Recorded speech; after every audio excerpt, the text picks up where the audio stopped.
When Andrew Carnegie died, the wee little Scotsman that built the big steel industry, when he died, they opened up his desk, and in one of the desk drawers, they found a slip of paper. On that piece of paper, Mr. Carnegie had written his goal for his life, and he wrote it when he was in his 20s. And on that piece of paper, it said, I'm going to spend the first half of my life accumulating money. I'm going to spend the last half of my life giving it all away. What a goal. He got so inspired by that goal that the first half of his life he accumulated $450 million. And the last half of his life he gave it all away. Good question tonight. What's got you turned on? What's got you bombed out of sight to get up early and stay up late and hit it all day? Next question. What's got you turned off? When I found the answers to those two questions, my life exploded into change. I finally found out what had me turned off, and I got that cured. And then I got me a long enough list of reasons to turn me on. And once the lights went on for me, age 25, they've never gone out. I've fallen out of the sky a few times, but I've never lost that drive to make something unique out of my life. See, reasons altered my whole life. Now, there's another list of reasons called nitty-gritty. Hard little reasons. Sometimes those little reasons are the most powerful reasons that can change your life.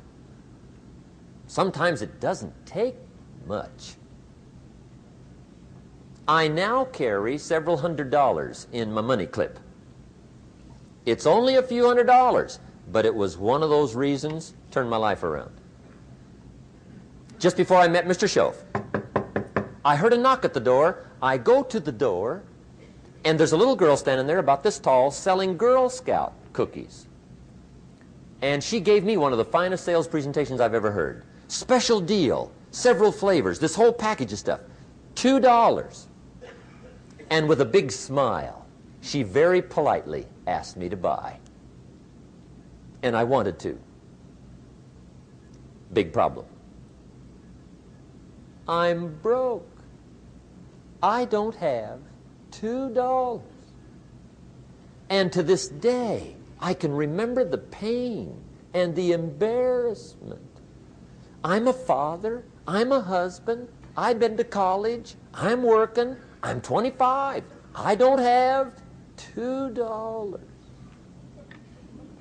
And I didn't want to tell her that for some reason. So I did what I thought was next best. I lied to her. I said, hey, look, I've already bought lots of Girl Scout cookies. I've still got plenty stacked in the house, which was not true. But it seemed to get me off the hook for the moment. She said, well, gosh, that's wonderful. Thank you very much. And she went away. When she left, I closed the door, and that was the day I said to myself, I don't want to live like this anymore.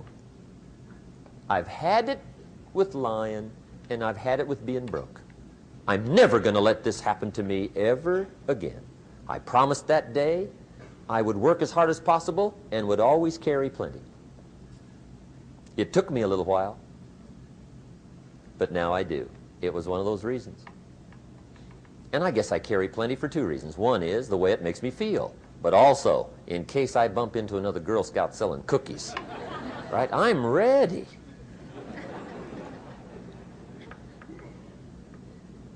I walked out of the Bank of America one time up in Saratoga, California, where I used to live. Two little girls selling candy right outside the bank. Good place. Some girls' organization they're working for, right? I come walking out of the bank. This first little girl walks up to me. She said, Mister, would you like to buy some candy? I said, I probably would. What kind is it? She said, it's almond roca. I said, my gosh, that's my favorite.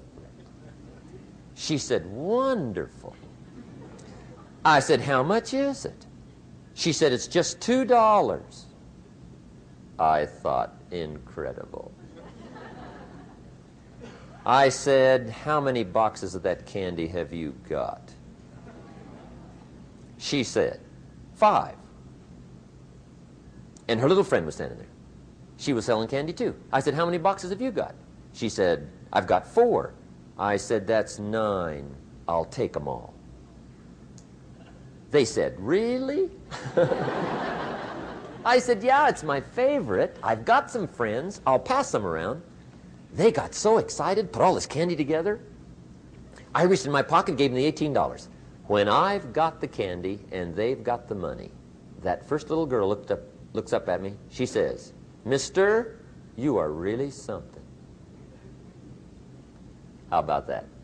Can you imagine only spending $18 and have somebody look at you in the face and say, you are really something?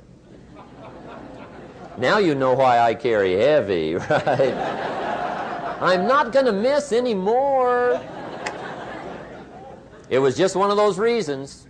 Helped to change my life. One of my nitty-gritty reasons was budget finance. Budget finance used to grind my soul. Way back in those early days, I had fallen for one of those consolidation loans where you take all your little hard-to-pay bills, put them into one big impossible-to-pay bill, right?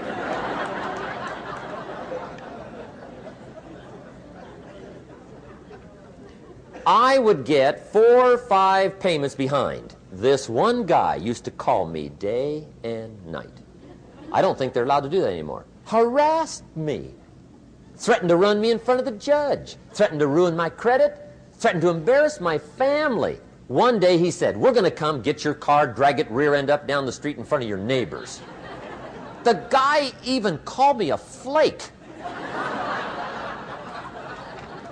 And back in those days, I'm broke, I'm pitiful, there's nothing I can do about it. But I never forgot how the guy treated me. And when I met Mr. Schoaf and I got my life straightened out and the money started to flow, that was one of my first projects, budget finance. I poured it on day and night. I finally put all the money together I owed him, which was considerable. I picked a day for the payoff. And when the payoff day came, I put the money in small bills in a big briefcase. And I walked into the budget finance office on Wilshire Boulevard in Los Angeles. The guy who harassed me so often, his desk was about 3 back. I walked right up to his desk, startled him. He wondered what I was doing there. It was the first time I'd been there since I'd borrowed the money, right? Without saying a word, I opened up this briefcase, dumped this pile of money all over his desk.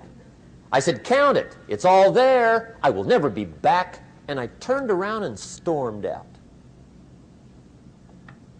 Now, that might not be noble, but if you haven't tried it, you've got to one time.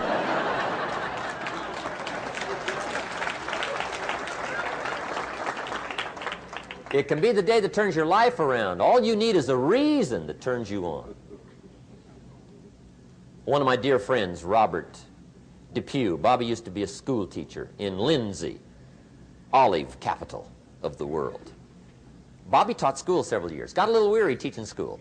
One day decided he wanted to get into sales. So without telling anybody, he just up and quit his job teaching school and jumped into sales. When he did, his brother made fun of him, laughed at him, put him down, said Robert's lost his mind.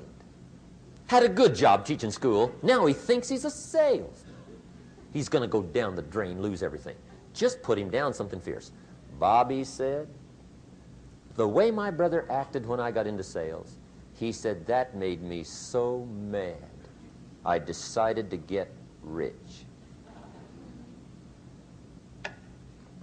And my question for you tonight is it possible to get that mad? Of course. Wealth is not a matter of intelligence. It's a matter of inspiration. Today, Robert happens to be one of my millionaire friends. Bobby's rich.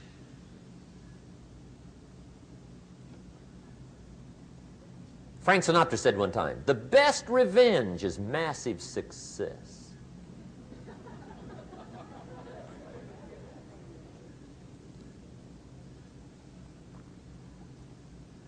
Hey, get you a long enough list of reasons so that after tonight you never lack for inspiration. You might not have all the answers right away, but you can get the answers if you can get the reasons. Now let me give you a little simple formula for goal setting.